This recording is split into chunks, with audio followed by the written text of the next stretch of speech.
Hello बच्चों, welcome back to my YouTube channel Brains City. बच्चे आज हम लोग क्या पढ़ेंगे? क्लास 12th का फिजिक्स। बोले थे ना कि नेक्स्ट लेक्चर हम मिलेंगे, तो नेक्स्ट लेक्चर में आज क्या पढ़ने जा रहे हैं हम लोग? इक्विपोटेंशियल सरफेस पढ़ने जा रहे हैं बच्चे, जो कि बहुत ही इंपॉर्टेंट है, बहुत ही इंपॉर्टेंट। इसको अच्छे से पढ़ना है बच्चे। चलिए कॉपी किताब लीजिए और पढ़ाई स्टार्ट कीजिए। क्यों? क्योंकि देखिए ये बोर्ड के लिए भी इंपॉर्टेंट है और कॉम्पिटिटिव एग्जाम के लिए भी। क्यों पढ़ते हैं हम लोग इक्विपोटेंशियल सरफेस? क्या इंपॉर्टेंस है इसका, क्या रीजन है पढ़ने का? क्योंकि बिना रीजन के, बिना इंपॉर्टेंस के तो हम लोग कोई काम करते नहीं है। तो क्या है रीजन बच्चे इसका? तो इक्विपोटेंशियल सरफेस का रीजन ये है कि ऐसा इमेजिनरी सरफेस है या ऐसा रीजन है जहां पे पोटेंशियल हर पॉइंट पे क्या है बच्चे? सेम है। मतलब इलेक्ट्रिक फील्ड क्या है? जीरो है। इससे कुछ बात समझ में आ रहा है कि इक्विपोटेंशियल सरफेस के कारण जो वर्क डन होगा बच्चे, वो जीरो होगा। क्या होगा? जीरो होगा। देखते हैं, हम लोग बात करते हैं। तो देखिए इक्विपोटेंशियल सरफेस क्या बोले? It is an imaginary surface which can be represent the electric potential is constant at every point and electric field is zero. ठीक है, लिखते हैं। It is an imaginary surface which can be represent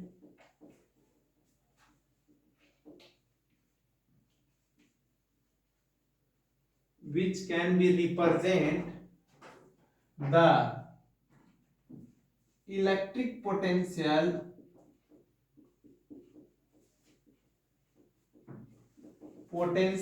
is zero, is क्या बोले? Same. That is कहने का मतलब बच्चे, that is constant at every point,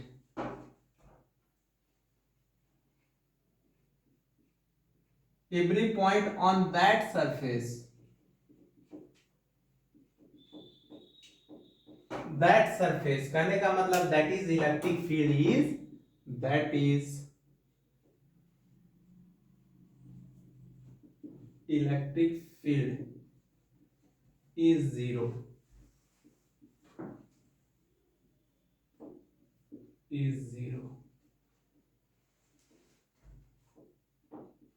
ये है, इसी को हम लोग क्या बोलते हैं? क्या बोले? It is an imaginary surface which can be represent the electric potential is same. मतलब दैट इज क्या बोले? कांस्टेंट होना चाहिए at every point on that surface, that is electric field is क्या होना चाहिए बच्चे? जीरो होना चाहिए। मतलब देखते हैं हम लोग मैथमेटिकली।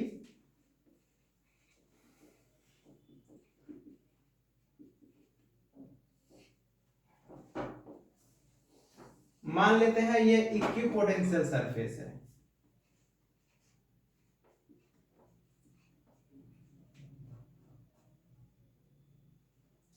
इक्विपोटेंशियल सरफेस है।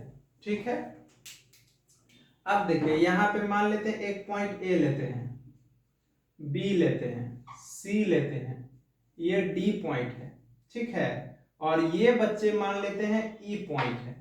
तो देखिए, तो पोटेंशियल जो होगा V A is equal to V B is equal to V C equal to V D. मतलब इस रीजन के अंदर, इक्विपोटेंशियल सरफेस के रीजन के अंदर पोटेंशियल क्या होगा? सेम और कांस्टेंट होगा। क्या होगा? कांस्टेंट होगा। बट उसके बाहर का हम नहीं बता सकते हैं। V A is equal to V B होगा, वी सी होगा, वी डी होगा बच्चे। ठीक है, लेकिन डज नॉट इक्वल टू क्या होगा? वीई होगा, वीई के बराबर नहीं होगा। आ रहा है बात समझ में? ये समझ में आ रहा है कि इक्विपोटेंशियल रीजन क्या है? मतलब वैसा इमेजिनरी सरफेस है, वैसा रीजन है। मतलब देखिए कोई क्वेश्चन अगर बताना है, आप लोग से क्वेश्चन पूछेगा बच्चे, इस टाइप से क्वेश्चन आप लोग से पूछा जाता है, हम कराएंगे क्वेश्चन कि वैसा रीजन या वैसा सरफेस चूज करना है, वैसा रीजन या वैसा सरफेस चूज करना है, इलेक्ट्रिक रीजन लेना है जहां पे हर पॉइंट पे पोटेंशियल क्या हो? सेम हो। पोटेंशियल क्या हो, सेम हो बच्चे, बट क्या हो, बट क्या, इलेक्ट्रिक फील्ड जीरो हो, इलेक्ट्रिक फील्ड जीरो हो। आ गया बात समझ में। तो हम लोग प्रॉपर्टीज देखेंगे इक्विपोटेंशियल सरफेस का। क्या देखेंगे बच्चे, प्रॉपर्टीज।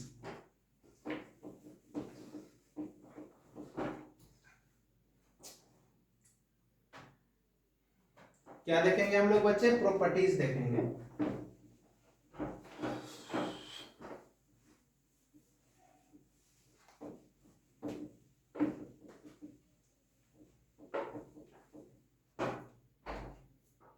ठीक है, प्रॉपर्टीज देखेंगे।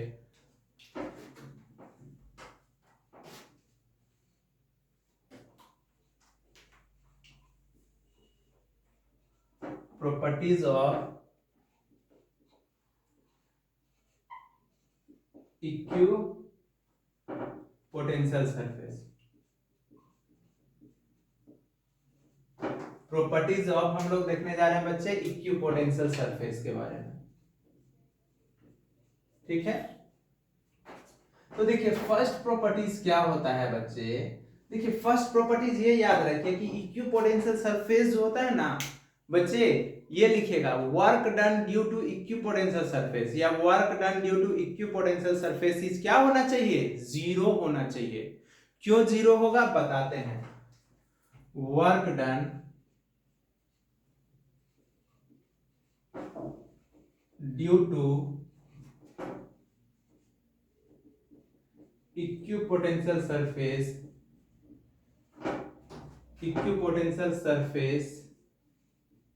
इज क्या होगा बच्चे,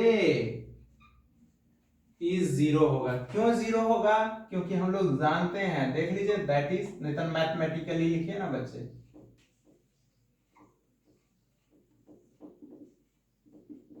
मैथमेटिकली कैसे। तो देखिए हम लोग जानते हैं कि डेल्टा वी वर्क डन जो होता है चेंज इन पोटेंशियल एनर्जी बटे वर्क डन बटे क्यू नॉट होता है, टेस्ट चार्ज होता है ना वर्क डन, जहां पे वेयर हम लोग जानते हैं कि डेल्टा वी क्या है, पोटेंशियल डिफरेंस है, पीडी है। वर्क डन क्या है, डब्ल्यू क्या है, वर्क डन है। किसके कारण, इलेक्ट्रोस्टैटिक्स के कारण। क्यू नॉट क्या है, टेस्ट चार्ज है, टेस्ट चार्ज है। ये तो हम लोग जानते हैं बच्चे। तो देखिए तो W बराबर क्या होगा, delta V into Q not. तो हम लोग जानते हैं इक्विपोटेंशियल सरफेस में कि V2 माइनस V1 होगा potential difference, into Q not होगा। तो फॉर रीजन के लिए, फॉर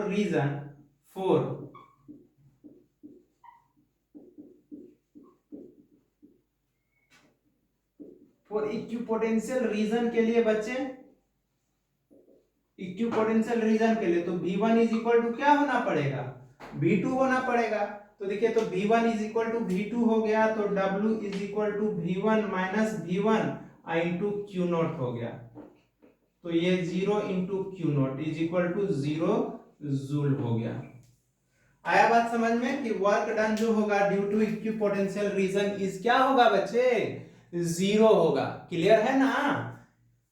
ये तो आप लोग को याद हो गया कि यहाँ पे लिखेंगे क्या कि इक्विपोटेंशियल रीजन में वर्क डन हमेशा क्या होता है बच्चे, 0 होता है। प्रॉपर्टीज 1 देखे, प्रॉपर्टीज 2 क्या होगा बच्चे, प्रॉपर्टीज 2 जो होगा कि इक्विपोटेंशियल सरफेस ऑलवेज परपेंडिकुलर होता है। क्या, equipotential surface is always perpendicular to the electric field lines, electric field lines.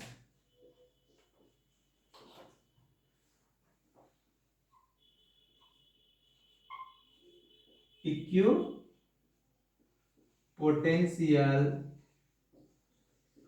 Surface जो होगा बच्चे, सरफेस जो होगा इज ऑलवेज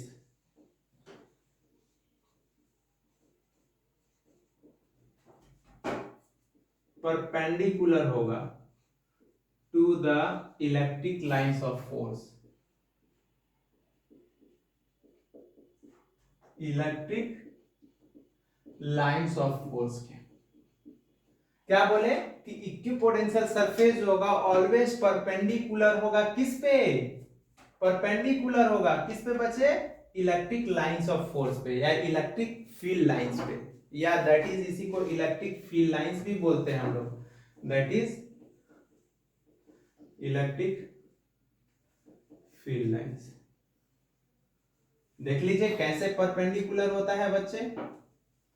अगर मान लेते हैं ना हम लोग पॉइंट चार्ज कर लेते हैं, ये इक्विपोटेंशियल रीजन है, तो देखिए ये इसका सेंटर है बच्चे, सेंटर है, और ये सब क्या है, इक्विपोटेंशियल रीजन है, इक्विपोटेंशियल सरफेस है। ठीक है, तो इलेक्ट्रिक फील्ड लाइंस जो होता है बच्चे, हमेशा अगर कोई पॉजिटिव चार्ज है, मान लेते हैं प्लस क्यू चार्ज है, तो रेडियली आउटवर्ड होगा और हमेशा परपेंडिकुलर होगा, हमेशा।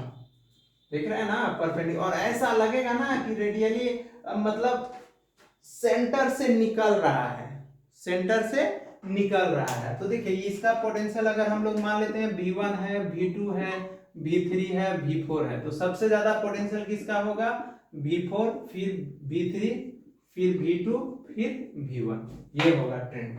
क्यों ट्रेंड ऐसा होगा बच्चे, क्योंकि ये जो है बच्चे ये इलेक्ट्रिक फील्ड लाइंस है, ये इलेक्ट्रिक फील्ड लाइंस है। ठीक है, ये इलेक्ट्रिक फील्ड है बच्चे, क्योंकि पॉजिटिव चार्ज है तो हम लोग जानते हैं कि इलेक्ट्रिक फील्ड जो होता है पॉजिटिव से निकलता है, निगेटिव की तरफ जाता है।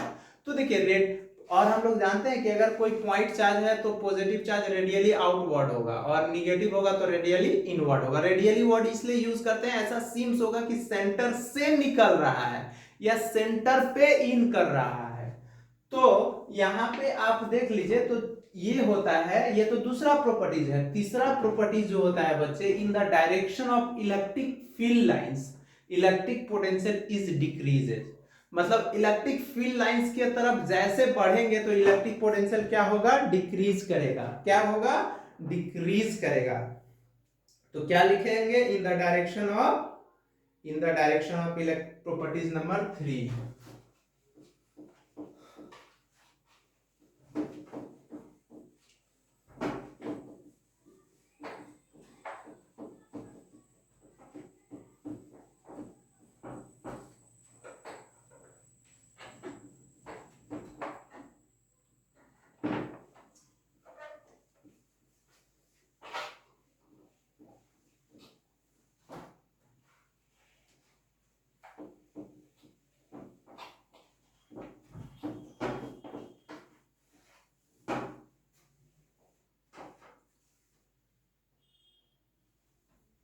प्रॉपर्टीज 3 बच्चे,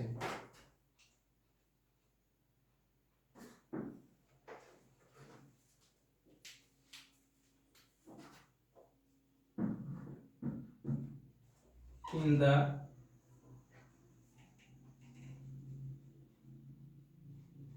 the direction of electric field lines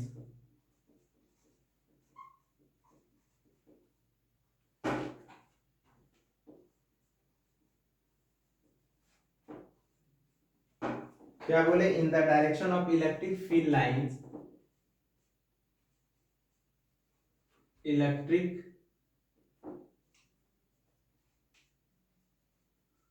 potential decreases, decrease करेगा। क्यों बच्चे, क्योंकि हम लोग रीजन देख चुके हैं, B is equal to E is equal to क्या था फॉर्मूला, माइनस V बटे R था, ये था ना, इसी कारण से डिक्रीज करता है, याद रखिएगा। Properties 4, two equipotential surface can not be intersect each other, याद रखिएगा। Two equipotential surface, potential surface cannot be intersect each other। दो इक्विपोटेंशियल सरफेस कभी भी एक दूसरे को इंटरसेक्ट नहीं करेगा। ठीक है, और 5 क्या होगा बच्चे, कि इक्विपोटेंशियल सरफेस जो क्या बोले कि direction of electric field line जो होगा इक्विपोटेंशियल डिक्रीज करेगा। फिर two equipotential surface can not be intersect each other, दो इक्विपोटेंशियल सरफेस कभी भी एक दूसरे को क्या करेगा बच्चे, इंटरसेक्ट नहीं करेगा। आया बात समझ में? नेक्स्ट पॉइंट देखते हैं, इक्विपोटेंशियल सरफेस किसके लिए, of A positive point charge देखते हैं। इक्विपोटेंशियल सरफेस, इक्विपोटेंशियल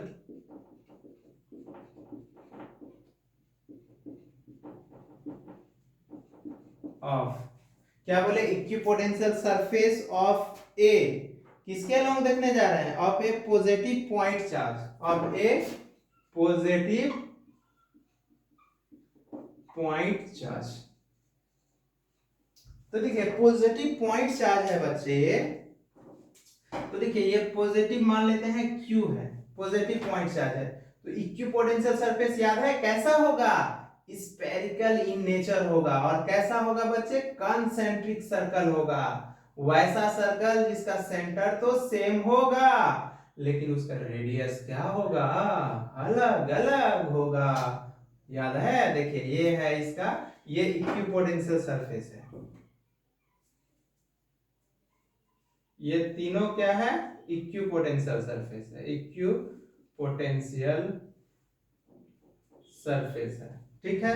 और इलेक्ट्रिक फील्ड लाइंस क्या होगा, रेडियली आउटवर्ड जाएगा। आप लोग तो जानते हैं, आप लोग से बेहतर कौन जानता है बच्चे, ये तो ये V1, ये V2, ये V3, तो सबसे ज्यादा V3 greater than V2 greater than V1, ये वाला ज्यादा होगा। आ रहा है ना बात समझ में? क्योंकि ये तीनों तो, ये इक्विपोटेंशियल सरफेस है, इक्विपोटेंशियल सरफेस कैसा होगा, कोई पॉइंट चार्ज है तो कैसा होगा, स्फेरिकल होगा, लेकिन कैसा होगा, सर्कुलर इन नेचर होगा लेकिन कंसेंट्रिक होगा। जैसे हम लोग गॉसियन सरफेस में लेते थे, क्या लेते थे, अगर पॉइंट चार्ज होता था तो स्फेरिकल लेते थे, उसी तरह पॉइंट चार्ज होगा तो इक्विपोटेंशियल सरफेस स्फेरिकल होगा। अब हम लोग देखने जा रहे हैं equipotential surface in case of dipole. Dipole मतलब equal and opposite charge separated by small distance is called, क्या पढ़े थे, इलेक्ट्रिक डायपोल पढ़े थे ना। तो इलेक्ट्रिक डायपोल आप लोग से पूछेगा तो क्या बोलेंगे, equal and opposite charge separated by small distance is called, क्या कहलाता है, dipole, electric dipole.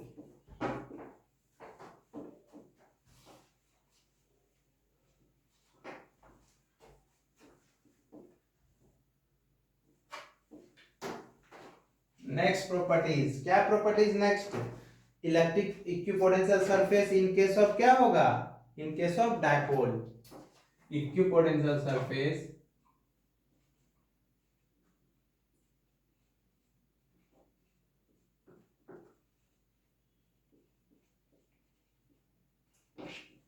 Equipotential surface in case of dipole, dipole मतलब दैट इज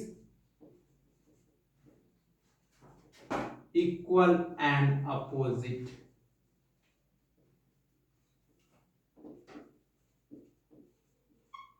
चार्ज, ये होगा, ठीक है। Equal and equipotential surface in case of dipole हम लोग देख रहे हैं, तो एक मान लेते हैं ना बच्चे, ये पॉजिटिव चार्ज है डायपोल के लिए, और दूसरा क्या बोले थे, निगेटिव चार्ज, ये है, इक्वल एंड अपोजिट है, मतलब एक मान लेते हैं प्लस क्यू है तो एक माइनस क्यू है, तो हम लोग जानते हैं कि इलेक्ट्रिक फील्ड लाइंस पॉजिटिव से निकलेगा और निगेटिव में इंटर करेगा, ये तो आप लोग जानते हैं, क्योंकि इलेक्ट्रिक फील्ड लाइन से अट्रैक्ट करता है एक दूसरे को, ठीक है।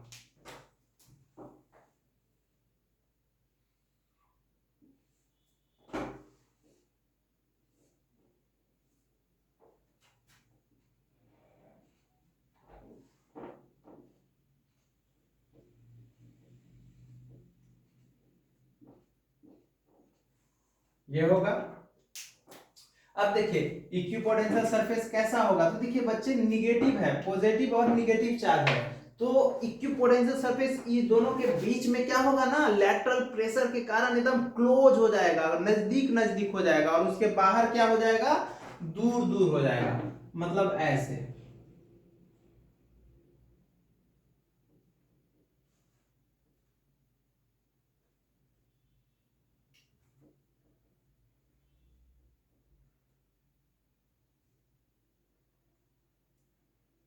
देखिए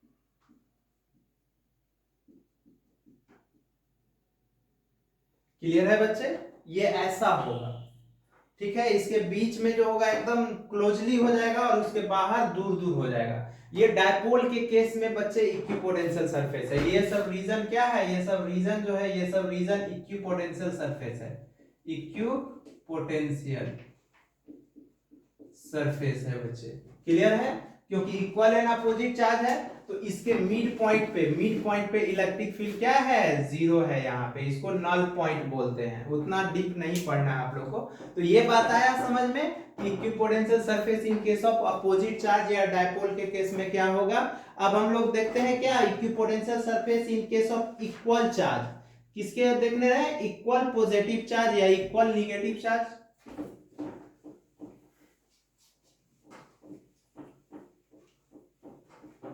इसका अपोजिट हो जाएगा, उसमें इसमें बीच में हो रहा था, उसमें बाहर होगा, बीच में दूर दूर हो जाएगा और बाहर नजदीक नजदीक हो जाएगा।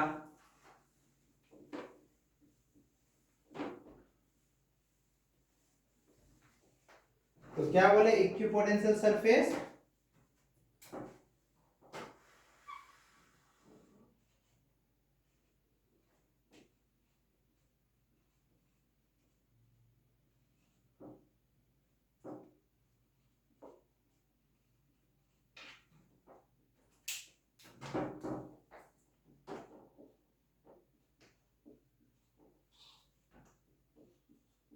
क्या बोले बच्चे, equipotential surface in case of, किसमें हम लोग देखने जा रहे हैं, in case of two equal positive charges, in case of two equal positive charges. जैसे पॉजिटिव चार्जेस का बनाएंगे तो निगेटिव चार्जेस का भी आप लोग कर सकते हैं। आया बात समझ में। तो पॉजिटिव चार्जेस है, जैसे देखिए ये दोनों, ये भी पॉजिटिव चार्ज है और ये भी पॉजिटिव चार्ज है, तो इलेक्ट्रिक फील्ड लाइंस तो रिपल्सन होगा।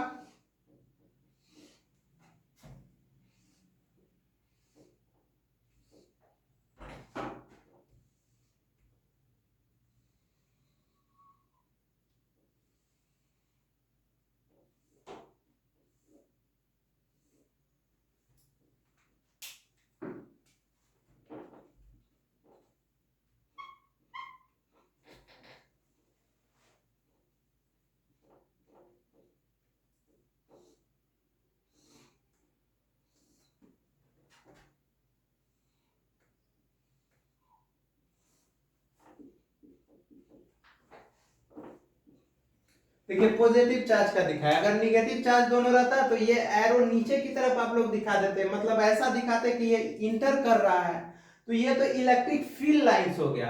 अब इक्विपोटेंशियल सरफेस कैसा होगा बच्चे,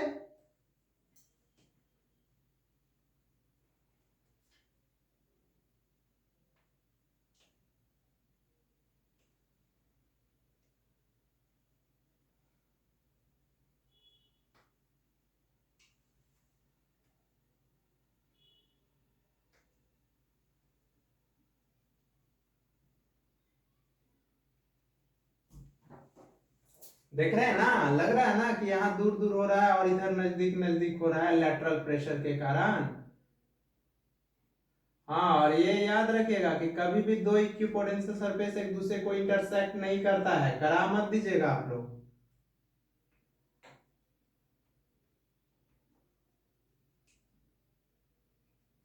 देखिए ये हो गया, ठीक है। तो equipotential surface in case of two equal positive charges के बीच हम लोग देखें। अब हम लोग देखते हैं equipotential surface in case of uniform electric field में। Equipotential surface in case of uniform electric field, uniform electric field lines.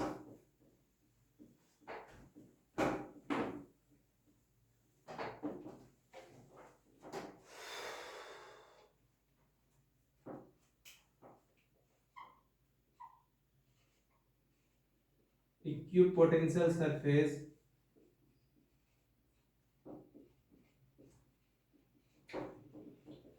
in case of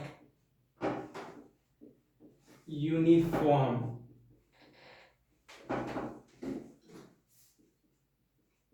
electric field lines। ठीक है, यूनिफॉर्म इलेक्ट्रिक फील्ड लाइंस में हम लोग देखने जा रहे हैं।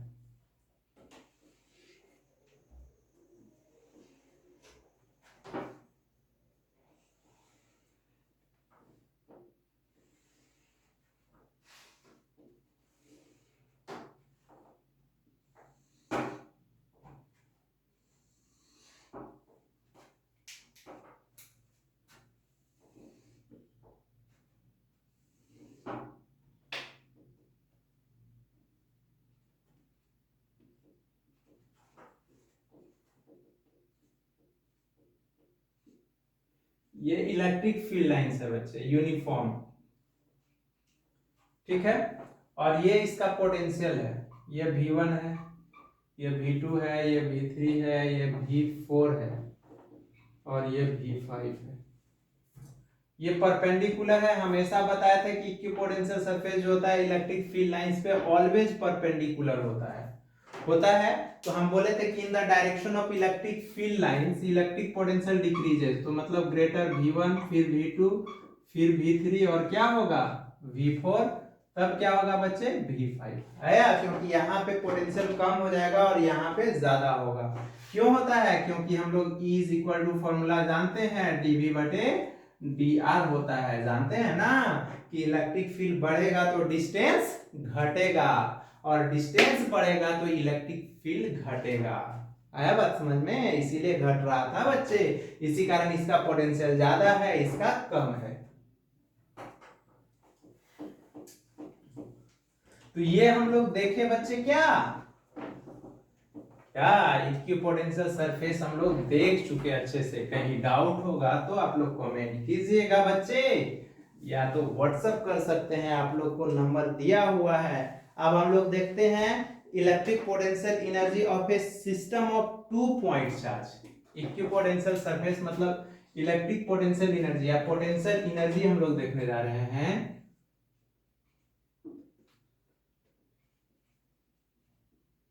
Potential energy of A system of, क्या बोले इलेक्ट्रिक पोटेंशियल ऑफ, क्या बोले electric potential of A system of two point charge.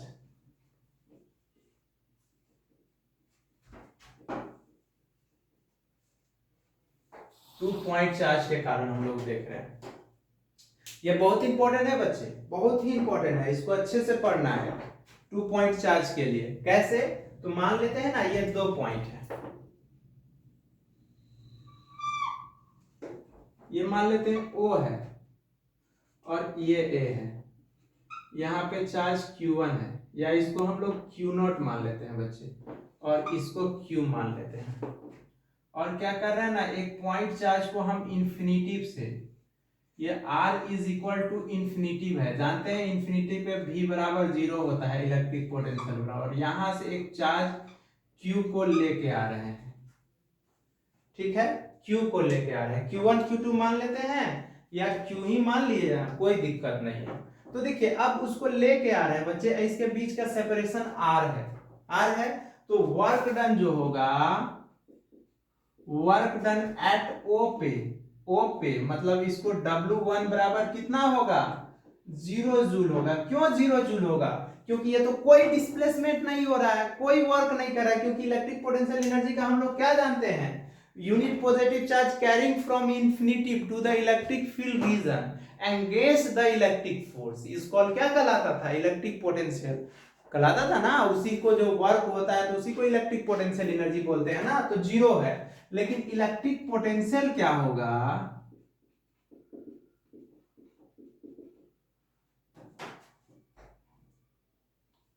Electric potential हम लोग देखने जा रहे हैं।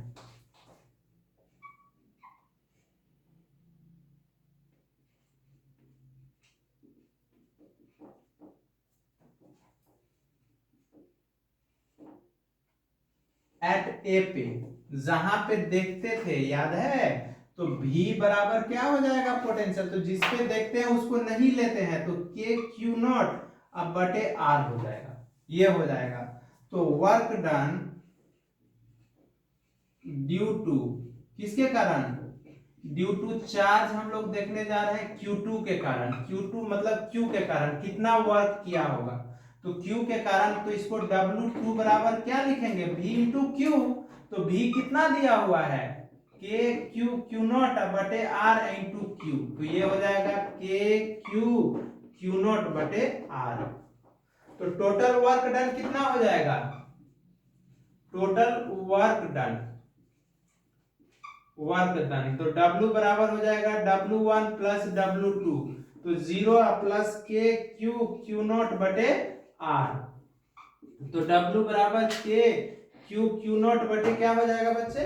आर हो जाएगा। आया बात समझ में? तो ये हो जाएगा। और वर्क डन ऑलवेज स्टोर, हम लोग जानते हैं कि वर्क डन जो होता है always store in the form of potential energy. किसके फॉर्म में होता है? पोटेंशियल एनर्जी के फॉर्म में। तो पोटेंशियल एनर्जी के फॉर्म में होता है वर्क डन। तो वर्क डन का फॉर्मूला हम लोगों को, पोटेंशियल एनर्जी का फॉर्मूला क्या आ गया था? तो U is equal to potential energy is equal to क्या हो गया बच्चे? तो potential energy is equal to आ गया के क्यू क्यू नॉट बटे आर, ये हो गया, जहां पे U inversely proportional to R हो गया। और अगर U वर्सेस R ग्राफ देखेंगे बच्चे, U वर्सेस, तो रेक्टेंगुलर हाइपरबोला होगा, ये होगा। ठीक है। तो देखिए वर्क डन हम लोग ऑलवेज स्टोर होगा किसमें? In the form of electric potential energy में। और इलेक्ट्रिक पोटेंशियल एनर्जी यहाँ जो हो रहा है बच्चे, ये इलेक्ट्रोस्टैटिक पोटेंशियल एनर्जी है। मतलब सिस्टम के कारण जो वर्क डन हो रहा है, ये एक्सटर्नल वर्क डन नहीं है। तो ये ऑलवेज डिफाइन होगा सिस्टम ऑफ चार्ज के लिए। तो सिस्टम ऑफ चार्ज के लिए एक ट्रिक बताते हैं आप लोग को बच्चे, कि इसमें नंबर ऑफ पेयर कैसे निकालेंगे। नंबर ऑफ पेयर NC2, तो n into n minus one बटे क्या हो जाएगा? 2 हो जाएगा। नंबर ऑफ पेयर, जैसे आपसे क्वेश्चन पूछेगा, मान लेते हैं ना, ये 3 चार्ज दे देगा, Q Q Q दे देगा, R R दे देगा, नहीं तो Q1 Q2 Q3 दे देगा, ये 3 दे देगा। अब बोलेगा find electric potential energy.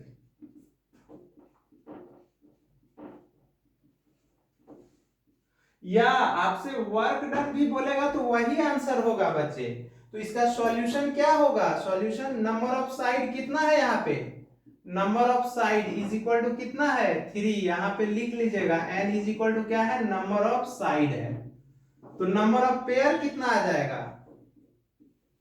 Number of pair n into n minus one by two, तो ये हो जाएगा 3 into 3 minus one by two, तो कितना हो जाएगा? 3 पेयर हो जाएगा। तो 3 पेयर, तो U बराबर देखें तो 3 पेयर आप लोग को दिख रहा है। एक पेयर ये क्या? के Q1 Q2 बटे कितना? R। दूसरा पेयर कितना? के Q1 Q3 बटे R, ये पेयर। तीसरा पेयर कितना? ये के Q2 Q3 बटे R। यही तो जूल हो गया। आया बात समझ में? कितना पेयर होगा? 3 पेयर होगा, क्योंकि 3 साइड है तो 3 पेयर। तो एक पेयर इसके लिए, दूसरा, तीसरा। अब स्क्वायर का हम लोग देखते हैं। ठीक है।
ये बोलेगा फाइंड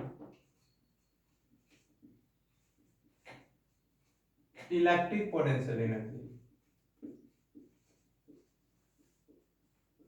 एट सेंटर पे। कहां पे बच्चे? सेंटर पे। ये सेंटर पे, तो सेंटर पे तो इसको अगर हम लोग मिला देंगे बच्चे, अगर इसको हम लोग मिला देते हैं, सेंटर पे बोल रहा है, कहां पे? सेंटर पे। तो देखिए सेंटर पे हम लोगों से पूछ रहा है, सेंटर पे क्यू है, तो देखिए इलेक्ट्रिक पोटेंशियल एनर्जी या वर्क डन जो होता है वो इंडिपेंडेंट होता है बच्चे पाथ का। किसका? पाथ का। कैसे बनाएंगे इसका? तो देखिए ये फिगर तो बना लिए, इसको मिला लेते हैं।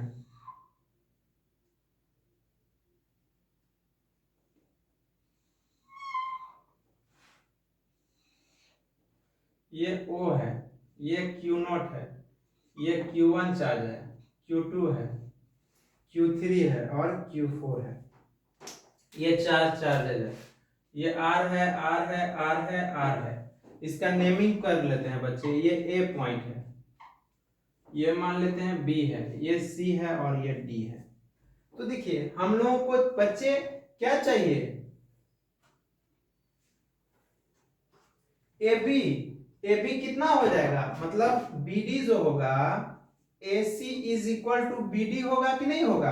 AC is equal to BD, क्योंकि हम लोग जानते हैं, और इक्वल टू क्या होगा? ये रूट ओवर R का स्क्वायर प्लस R का स्क्वायर, क्योंकि ये बेस और ये मान लेते परपेंडिकुलर, ये बेस, तो हाइपोटेन्यूज निकल जाएगा ना, तो इज इक्वल टू ये R√2 हो जाएगा, याद रखिएगा। और नंबर ऑफ साइड यहाँ पे कितना है? नंबर ऑफ साइड कितना है बच्चे? 4 है। 4 है तो नंबर ऑफ पेयर कितना आएगा?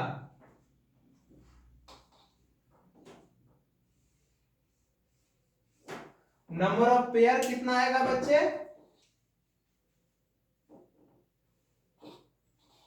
देखिए यहां से सॉल्यूशन स्टार्ट हुआ है बच्चे, याद रखिएगा। तो देखिए नंबर ऑफ पेयर कितना आएगा, याद कीजिए। Number of pair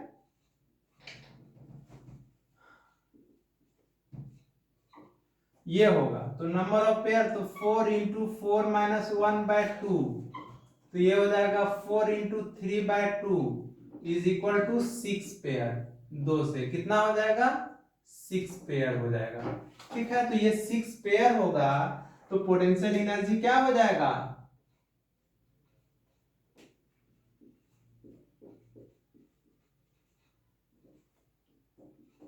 potential energy U is equal to, तो कितना होगा? U इज इक्वल टू, तो 4 के कारण होगा ना, 6 पेयर आ रहा है। तो देखिए एक पेयर तो K Q1 Q2 बटे R, दूसरा पेयर K Q2 Q3 बटे R, तीसरा पेयर K Q3 Q4 बटे R, चौथा पेयर K Q1 Q4 बटे R, पांचवा पेयर K Q1 Q3 या बटे R√2 और फिर प्लस K Q2 Q4 बटे R√2। ये हो गया जूल। आया बात समझ में? क्या बोले? 6 पेयर, तो एक पेयर ये, दूसरा, तीसरा, चौथा और 2 डायगोनल, टोटल 6 पेयर होगा। आया बात समझ में? 6 पेयर का देख लिया बच्चे। तो देखिए बच्चे हम लोग इक्विपोटेंशियल सरफेस के बारे में देखे और इलेक्ट्रिक पोटेंशियल एनर्जी के बारे में देखे। अब हम लोग देखेंगे क्या? Electric potential energy due to electric dipole on uniform electric field. तो ये नेक्स्ट क्लास में देखेंगे बच्चे। तब तक आप लोग अपना अच्छे से ख्याल रखिए और मेरे चैनल ब्रेन सिटी को लाइक कीजिए, सब्सक्राइब कीजिए, मन लगा के पढ़िए।